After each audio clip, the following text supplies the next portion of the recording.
And I eventually realized what I really truly want is time freedom and flexibility and the ability to be able to make my own income and go beyond the ceiling of whatever job that I had if I were to work hard enough and smart enough to be able to be successful. So Yeah.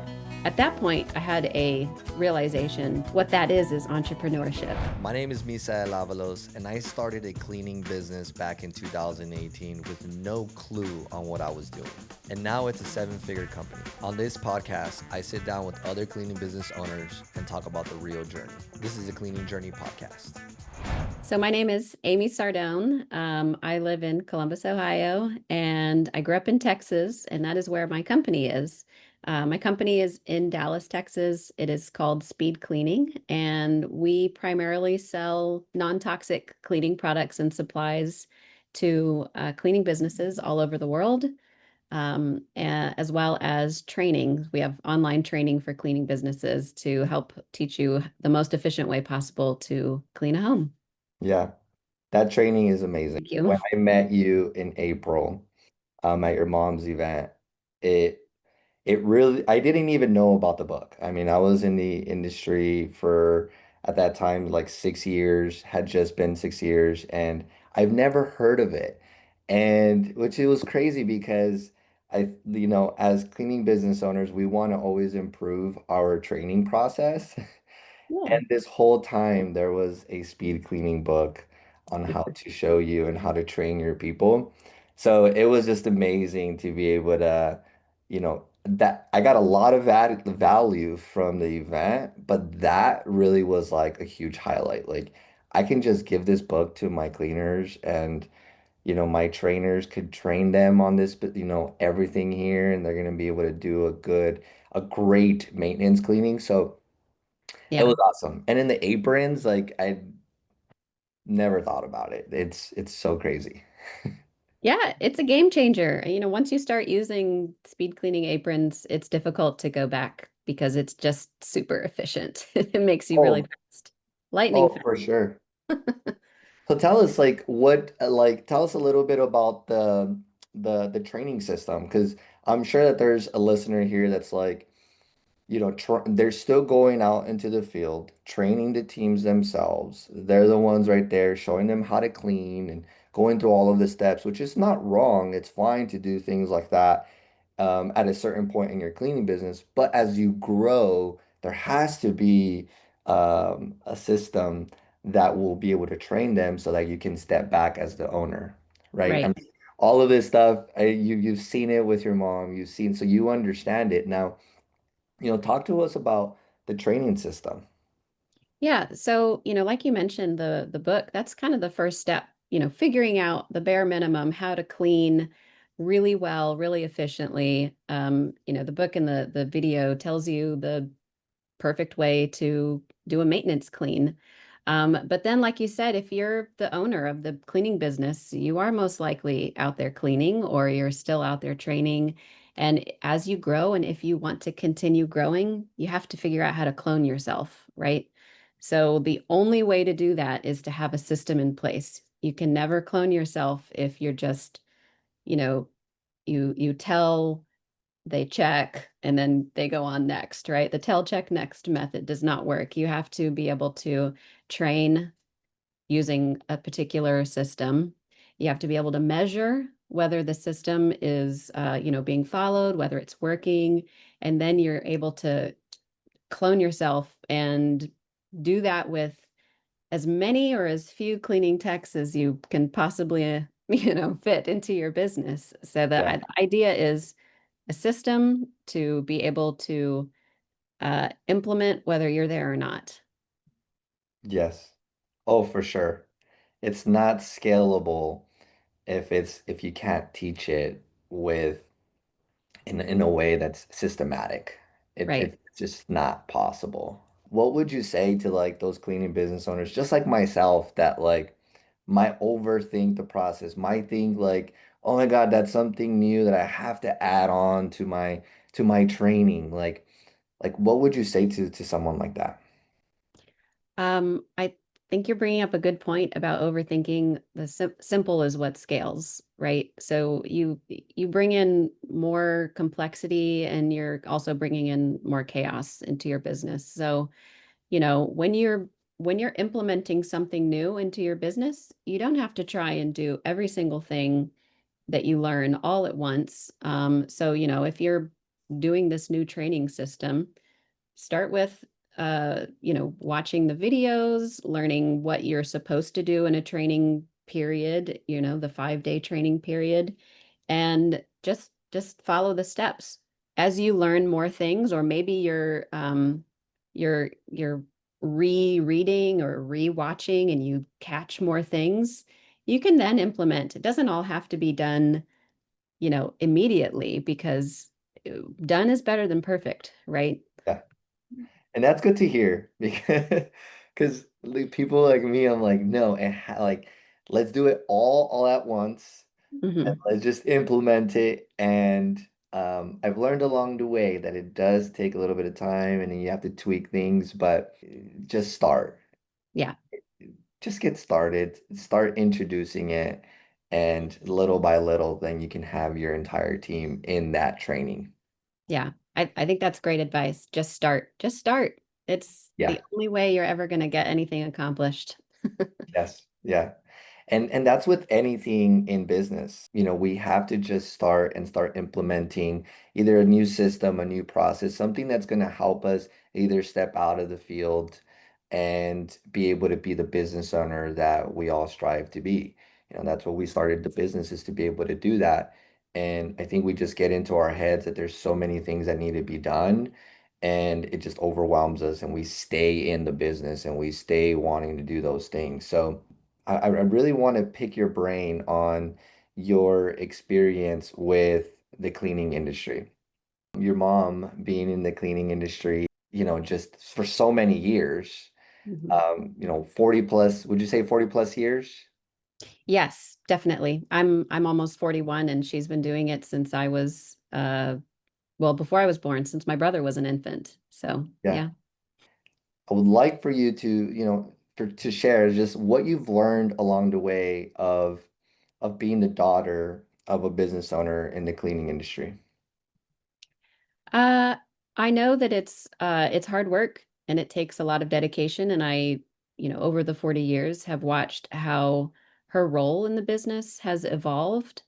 Of course, when I was really young, she would clean herself, right? She would go out and she would do the cleans. She would bring the infant carrier to a house, and Yeah. she would have to, take a moment and pause and like feed her baby or whatever. And she worked really hard until she realized that she could not continue doing things with just her.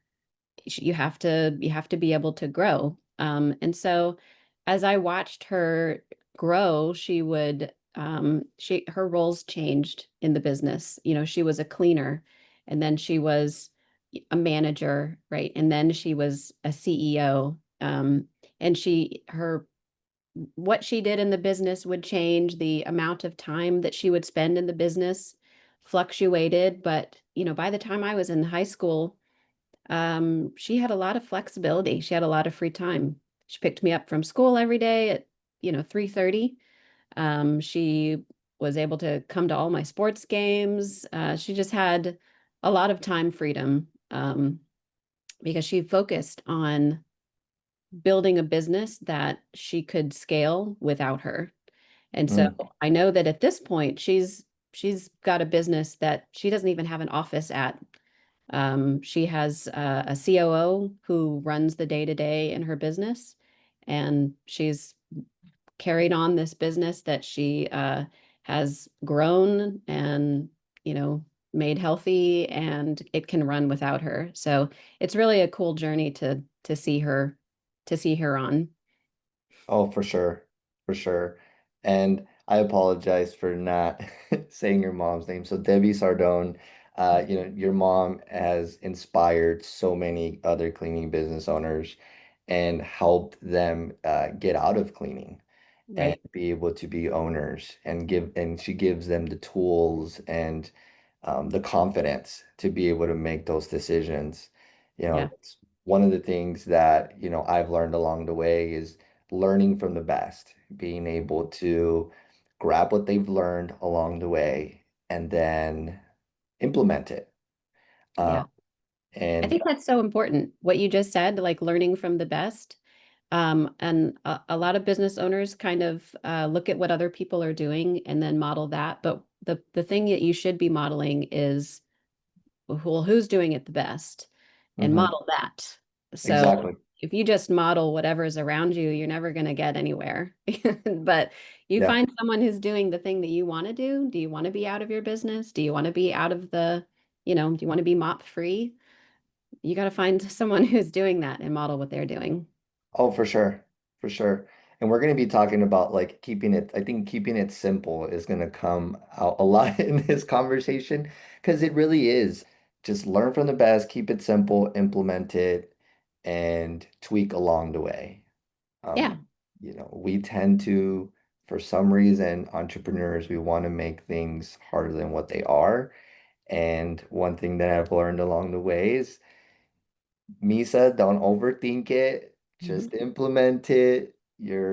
Why are you having all these late nights, 1, 2, 3 in the morning working? You're gonna be burnt out. Just keep it simple, have a normal schedule, and do what's most important. So you being the daughter of a mentor to many, and you've seen her journey along the way, and you experienced what it is to be a daughter that lives with a business owner but has that freedom. Did it inspire you to be an entrepreneur as well?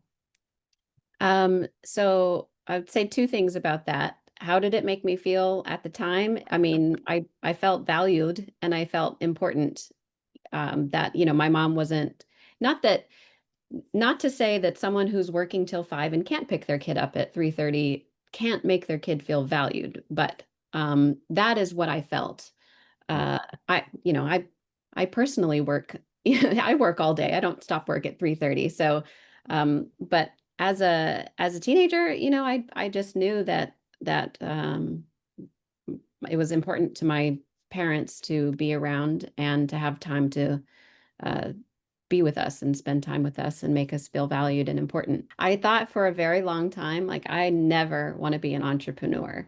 Like, I'm not interested at all. I don't want to have the responsibility because Mm, being a business owner is a big responsibility. You have all of these people who you employ, and you want, their employment is what's supporting their families. You have all mm, of these people who are really dependent on you being successful.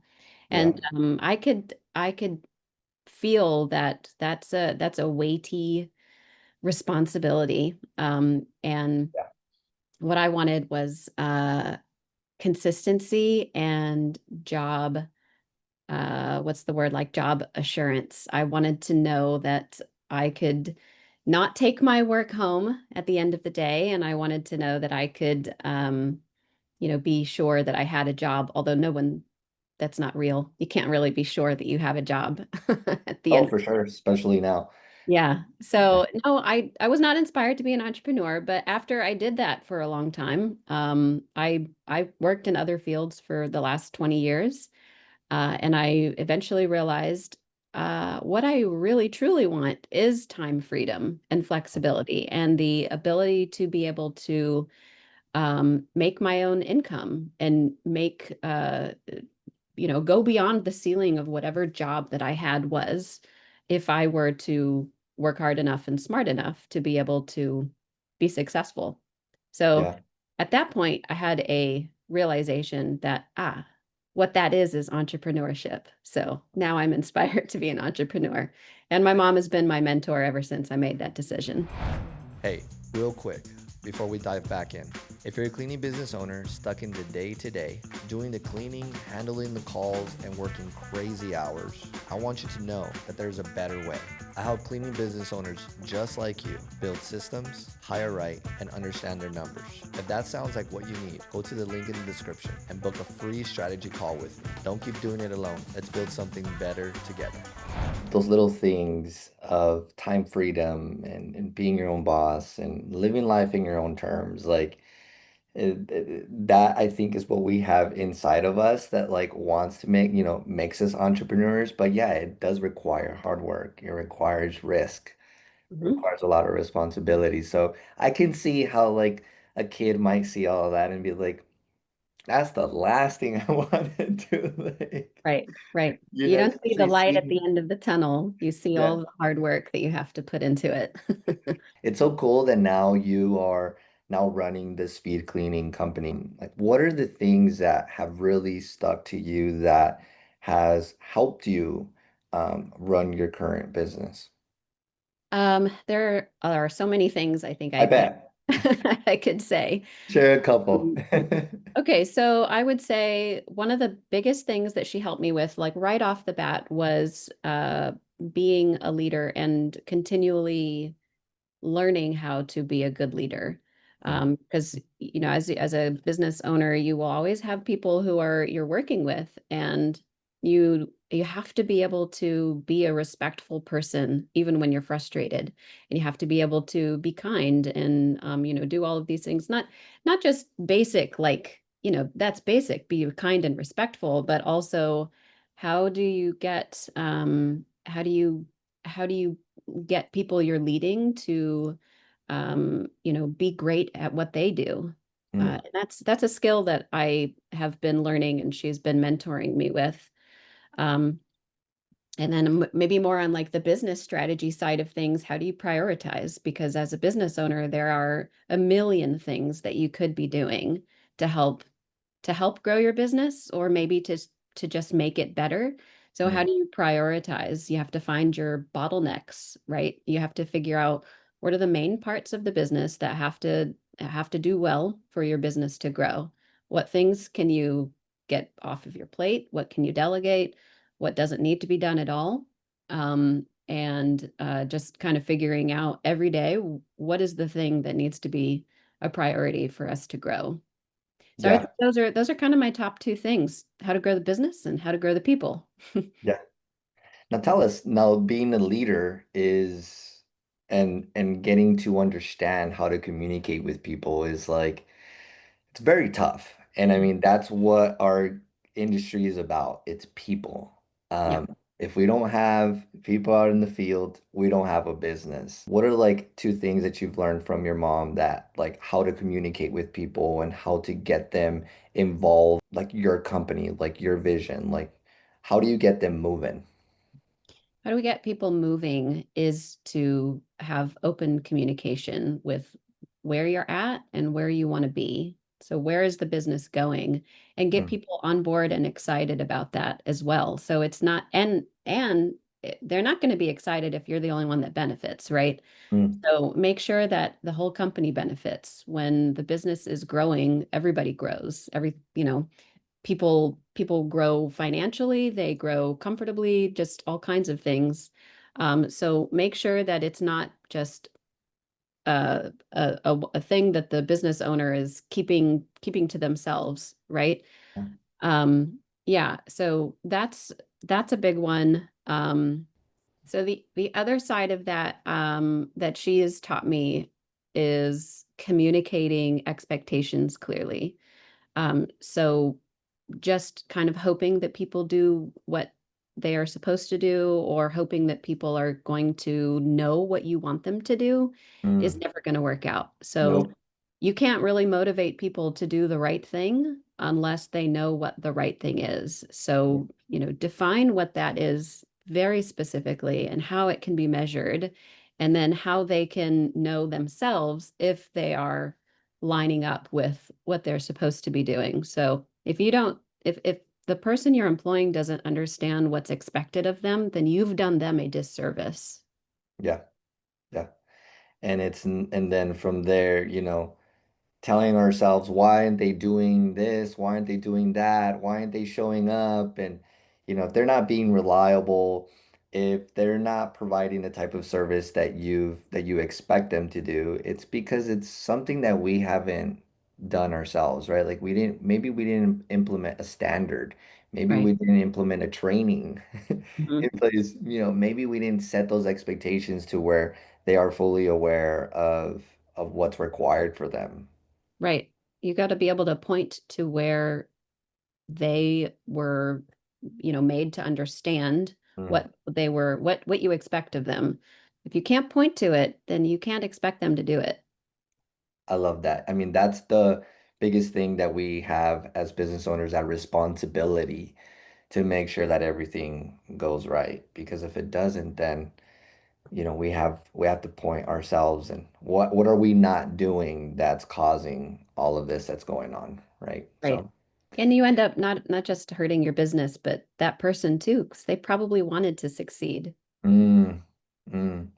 That's huge. And I think these are like the unicorns that we've been like wanting, but because maybe we were too distracted with other parts of the business, maybe we didn't provide a good training, like, we give them a disservice. So, uh, knowing, you mentioned something that I really want to highlight was that second lesson that your mom taught you was like to pretty much run your business in a way where like you want to do what's most important.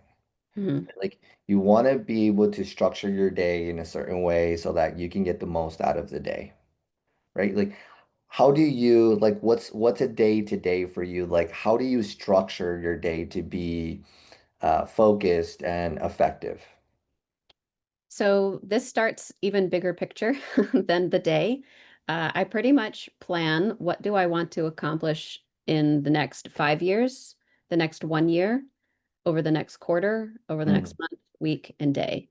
So once you start with the big stuff and you figure out where do you want your company to be, how do you make decisions that are going to get you to that point is what's going to kind of fill your calendar on smaller and smaller chunks.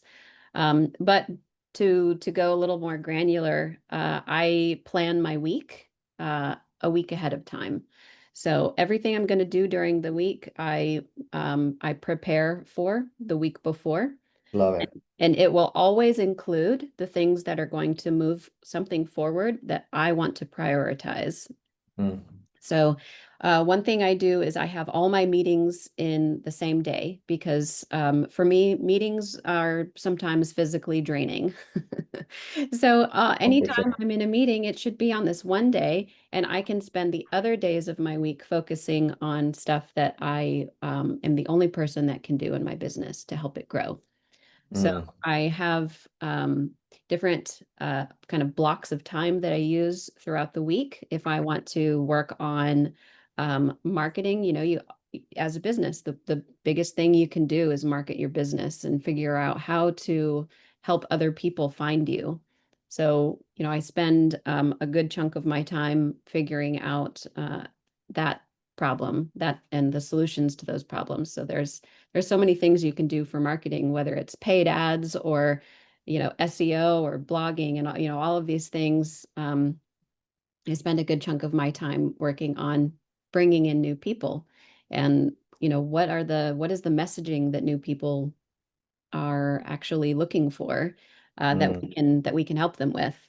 So yeah, I spend my time on that. I spend a little bit of my time on making sure our systems are what we need them to be, making sure that the systems stay up to date. And I spend a little bit of my time learning. As a business owner, you pretty much never stop learning. So I have, in my calendar every single day a chunk of time that I use to read business books. mm, So I'm constantly learning. I am working on how to uh, attract new customers, how to make the current customers that we have happy, right? That's another part of it. You have to keep your customers that you have happy and fulfilled. And so what can you do in your business to be able to keep your customers? You don't want to just bring them in and lose them. You have to keep them. I send a lot of emails, but I spend a lot of time on them because I don't want to send a single email out that doesn't give somebody value. mm, So thank you. I appreciate you saying that. But that's the second like biggest thing that I spend my time on, attracting new customers and um what's the word? Just making my current customers Yeah. feel valued and that they're getting value from me. Yeah. Yeah, because that's huge. I mean, why go out there try to get new customers when you can have your current customers just continually being a part of it and buying from you, right? And receiving that experience. How they say you got to find your clan, your Yeah. people. And I love it. I wrote so many notes just from you from there. Um, I love and I'll highlight a little bit here and there just if someone missed it. Like, so you plan a week prior, Hmm. right? And then you do want to plan, the yearly, at least from the 5 year to have a good idea. And you can dream big, that's fine, but have an idea where you want to go, and then you go from like from 5 years, 3 years, 2 years, 1 year, and like you said, quarterly to weekly. And in meetings on the same day. That's amazing. Yeah. That's just, you know, it does require a lot of thinking. Mhm. So get all the thinking out of the way in one day. And do you have a specific day you do your meetings? Yes, Wednesday is my meeting day. Wednesdays. Hmm.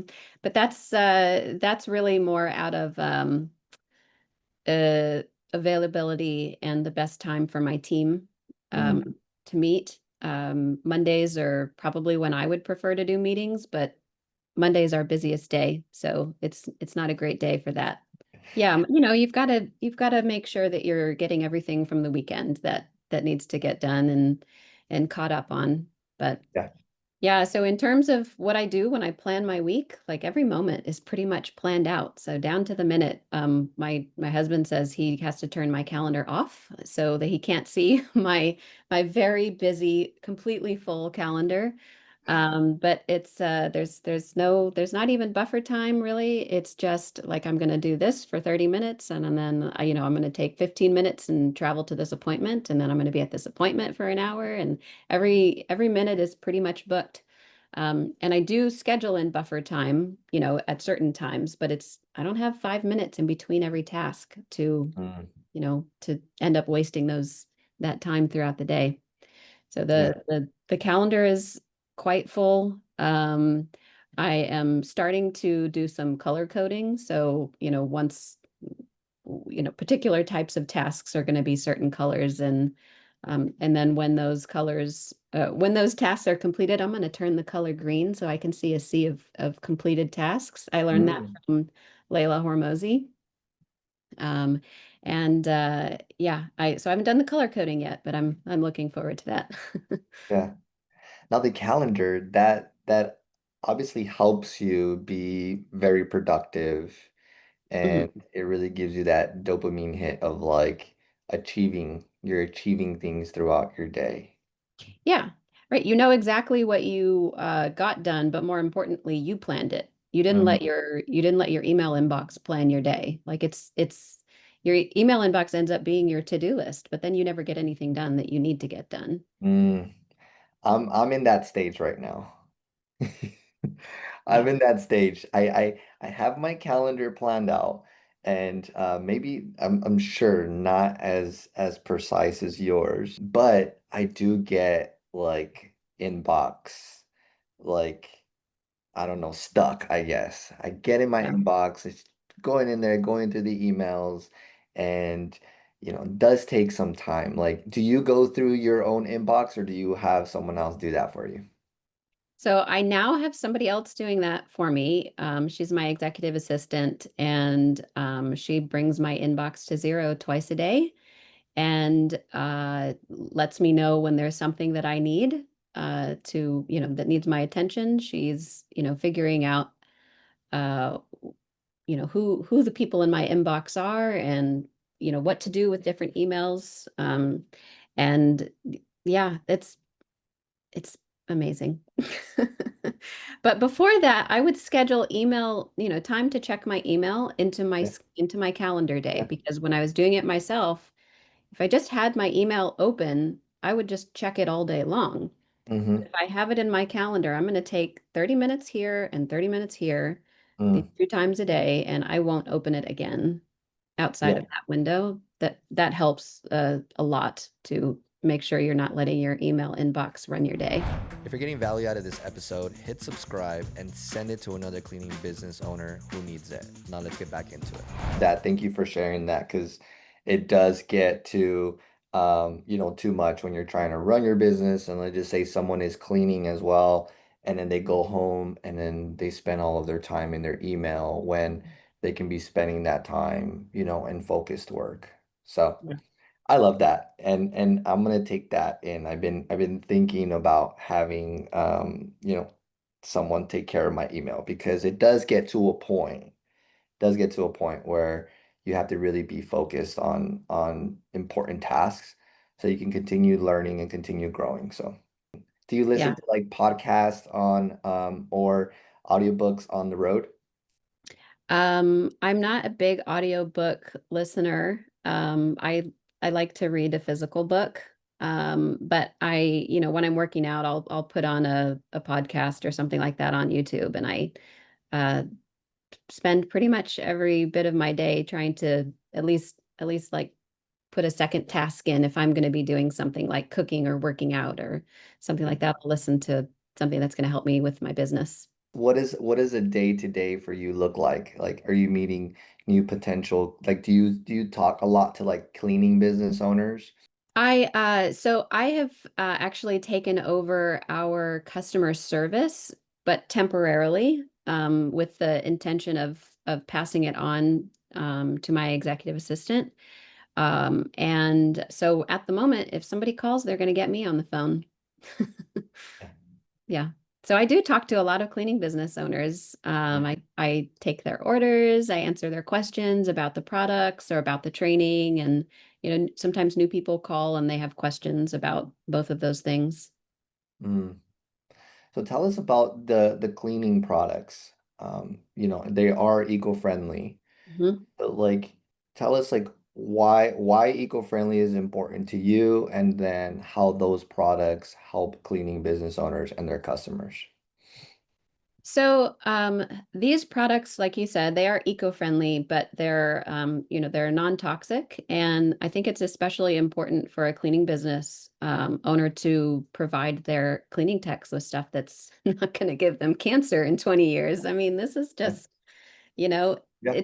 it's their life. And I think it's really important to have things that are not just personally safe for them to be around and use day in and day out, but also safe for our planet. The cleaners that end up, going down the drain, they shouldn't be harmful to the environment that they're being exposed to.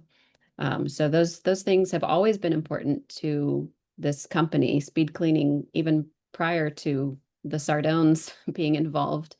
It was a big deal to Jeff Campbell to make sure that the products um, were non-toxic and eco-friendly, but as a cleaning business owner, they had to be massively effective. So if something is just non-toxic, that doesn't tell you whether or not they're going to work. Mm. Your cleaning products have to work for you, which is why he spent a good amount of time and money working with the chemist to come up with the best formulas to do those jobs, and also be safe. So Hmm. the products are incredibly effective. They are more effective than a lot of the toxic stuff that you find, at the grocery store, dollar store, big box Oh, store. 1000%. Yeah. So our a lot of our products are concentrated, so they're eco-friendly. You're not, buying plastic bottle after plastic bottle. You buy one concentrate and you refill your mixing bottle. Um, so yeah, on top of them actually being non-toxic, they are keeping plastic bottles out of landfills. That's amazing. And that's what we need, especially us in the cleaning industry. We can go through bottles, we can go through product, and we do use a lot of it, especially depending on how many houses you're cleaning. But we do go into clients' houses, and it's our responsibility to as well be able to think about them. Most importantly, our employees, right? Like our cleaners are there and they're smelling all of these fumes all day if it's, if you're using bleach. My mom cleaned houses for 39 years, and I think we did the first year, it was like not eco-friendly. It was like the same products my mom had, which was like bleach and all that stuff. And then I saw her hands one day and they were very spotty. Like she had a lot of black spots and they were like really dry.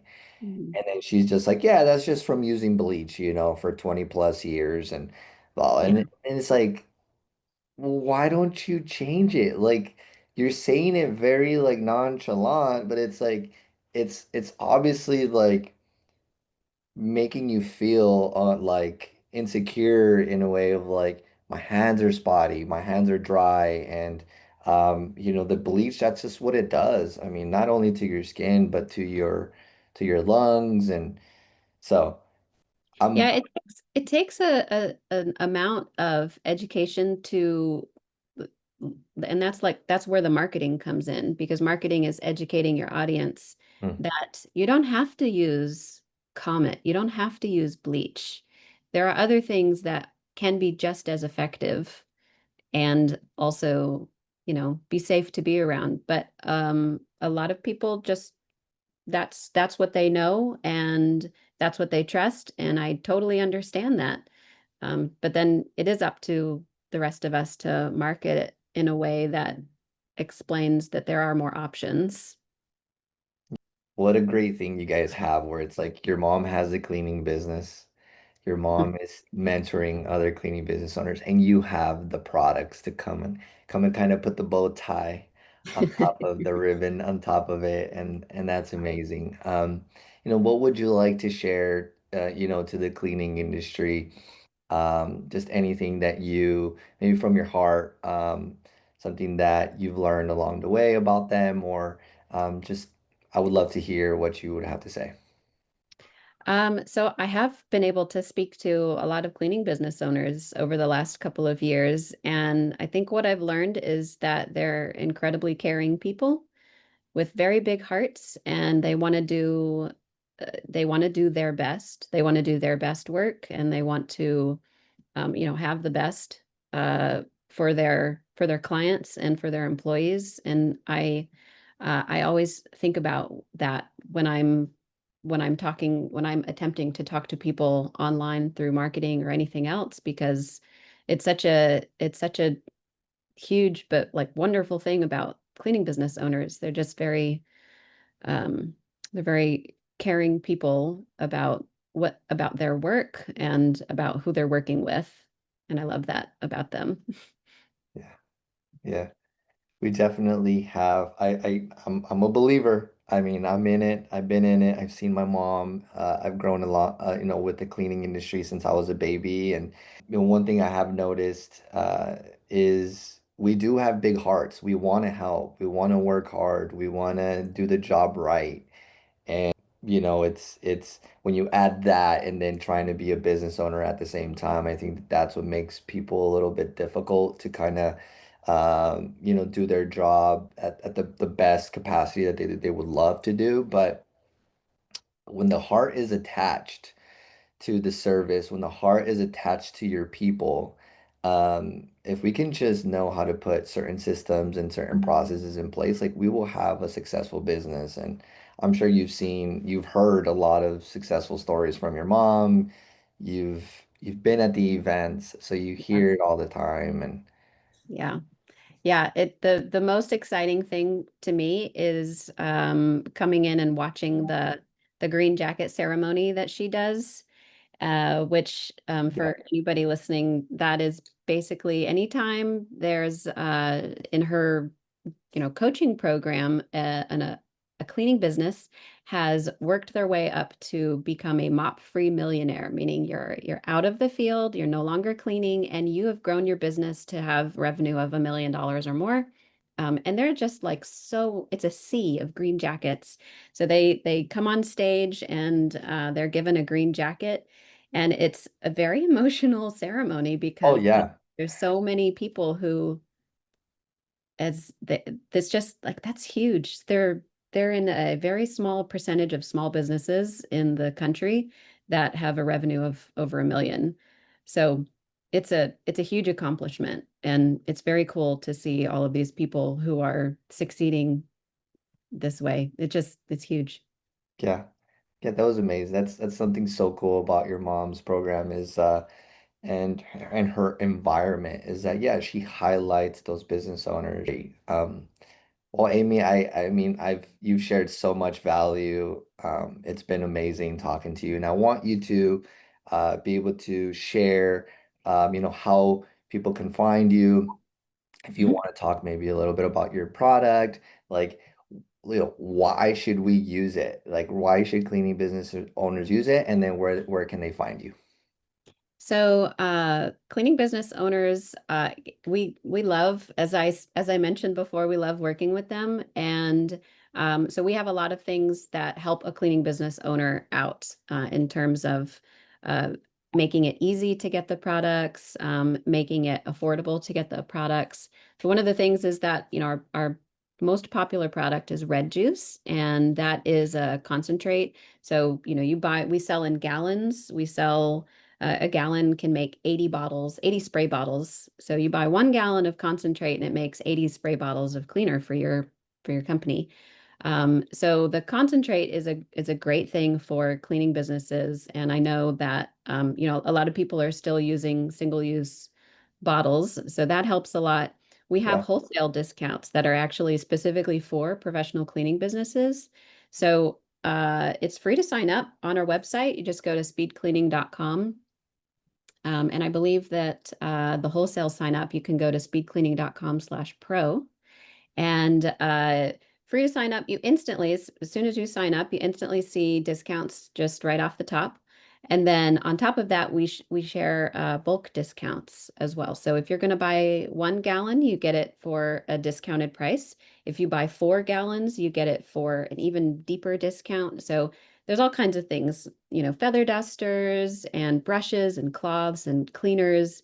Our bathroom cleaner is probably the best bathroom cleaner on the planet. It's called Scum Bum, and it's the thing that's going to dissolve all of the hard water and soap scum that's mm, on your showers. So that one is one of my favorites between red juice and Scum Bum. I love my other top favorite is our floor cleaner. It's called Clean, and I love it because you can use it on every surface. So, you often have people kind of swapping back and forth between their hardwood cleaner, their tile cleaner, their LVT cleaner, their marble cleaner, right? So you have all of these different flooring surfaces, and Clean is pH neutral and it's safe to use for everything. So you're not having to switch back and forth. So I love that. Yeah, so speedcleaning.com. If you ever have questions, you can call us 800-717-2532. And for a little while, I'll be the one answering the phone. So yeah. you can ask me questions. But yeah, I appreciate the opportunity to come on your podcast and chat.